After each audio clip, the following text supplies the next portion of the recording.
प्रयागराज की पावन धरती पे महाकुंभ 2025 में सनातन धर्म के ध्वजवाहक अंतर्राष्ट्रीय कृष्ण भावनामृत संघ के संस्थापकाचार्य श्री कृष्ण कृपामूर्ति अभय चरणारविंद भक्ति वेदांत स्वामी श्रील प्रभुपाद को अखिल भारतीय अखाड़ा परिषद के द्वारा विश्व गुरु की उपाधि से विभूषित किया गया। हालांकि श्रील प्रभुपाद जी जैसे भगवान के महान भक्त महान संत इन भौतिक उपाधियों से परे है। ये विश्व गुरु की उपाधि श्रील प्रभुपाद जी के लिए वैसे ही है जैसे सूर्य को दिया दिखाना, लेकिन फिर भी इस उपाधि से इस्कॉन के सारे भक्तों को एक खुशी का मौका मिला है, क्योंकि आज देर से ही सही लेकिन सनातन धर्म के अन्य लोग भी श्रील प्रभुपाद जी के योगदान को अब रिकॉग्नाइज कर रहे हैं। श्रील प्रभुपाद जी वो व्यक्तित्व हैं, वो भक्त हैं जिन्होंने पूरे विश्व में भगवान की शुद्ध भक्ति का प्रचार किया, चैतन्य महाप्रभु के संकीर्तन आंदोलन का प्रचार किया, श्रीमद् भगवत गीता तथा श्रीमद् भागवतम के संदेश को बिना किसी मिलावट के शुद्धतम रूप में संपूर्ण मानव जाति के कल्याण के लिए पूरे विश्व में उसका प्रचार प्रसार किया।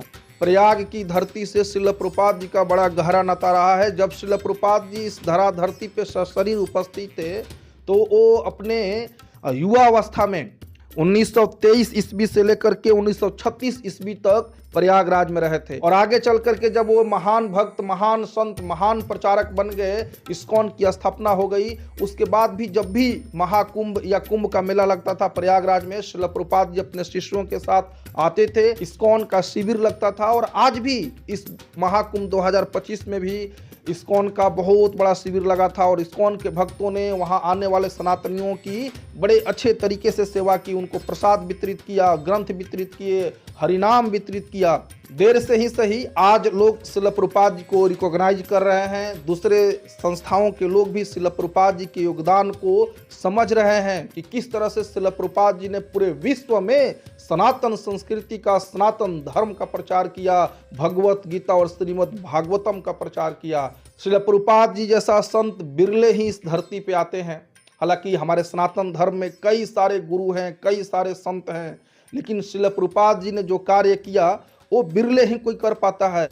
श्रील प्रभुपाद जी का जन्म कोलकाता में 1896 ईस्वी में हुआ था और उनकी शिक्षा कोलकाता के प्रसिद्ध कॉलेज स्कॉटिश चर्च कॉलेज से हुई थी।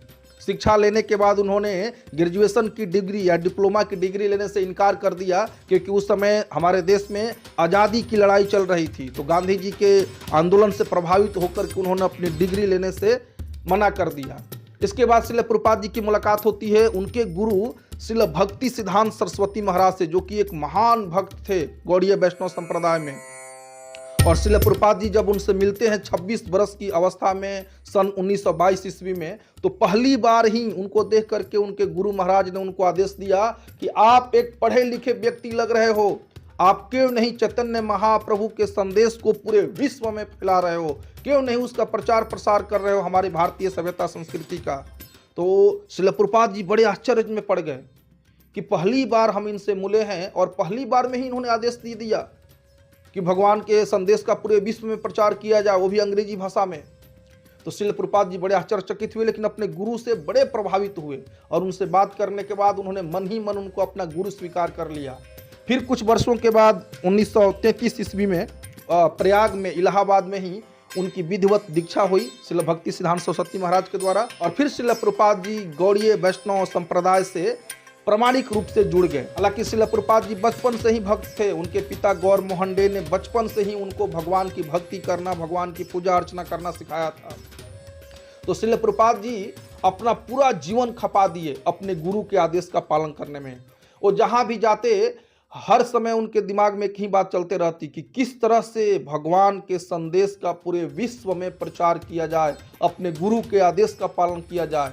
उन्होंने बहुत प्रयास किया, भारत में प्रचार करने का बहुत प्रयास किया, लेकिन आप जानते हैं कि भारत के लोग सब पंडित हैं, है ना। अरे भगवत गीता में तो भगवान ने यही न कहा है कर्म करो फल की चिंता ना करो। अरे हमारा घर में है भगवत गीता, दादाजी डेली पूजा करते हैं, लाल कपड़े में लपेट के उसको रखते हैं। तो भारत में सब पंडित हैं, आता जाता कुछ नहीं है, सब पंडित बनते हैं।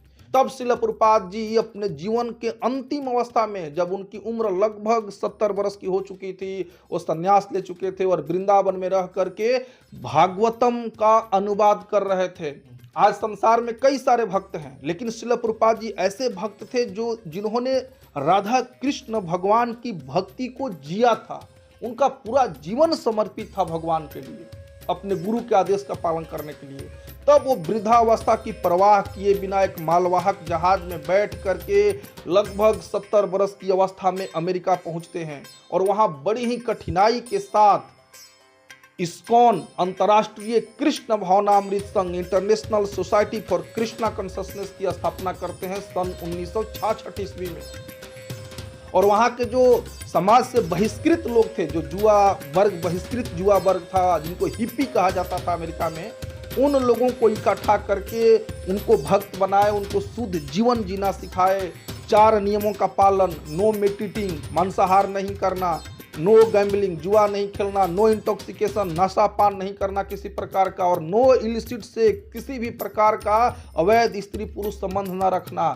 इन 4 नियमों का पालन कराते हुए उन्होंने हिप्पीज को भगवान की भक्ति करना सिखाया, उन्हें भक्त बनाया और फिर उनको भेजा विश्व के अन्य जगहों पे भगवान की भक्ति का प्रचार करने के लिए। श्रील प्रभुपाद जी इस धराधाम को 1977 ईस्वी में छोड़ करके अपने शाश्वत धाम भगवत धाम चले गए थे, लेकिन 1966 से लेकर के 1977 11 वर्षों की अवधि में पूरे विश्व का उन्होंने 14 बार परिक्रमा किया और हर जगह जाकर के सनातन संस्कृति, सनातन धर्म का प्रचार किया, भगवान की शुद्ध भक्ति का प्रचार किया।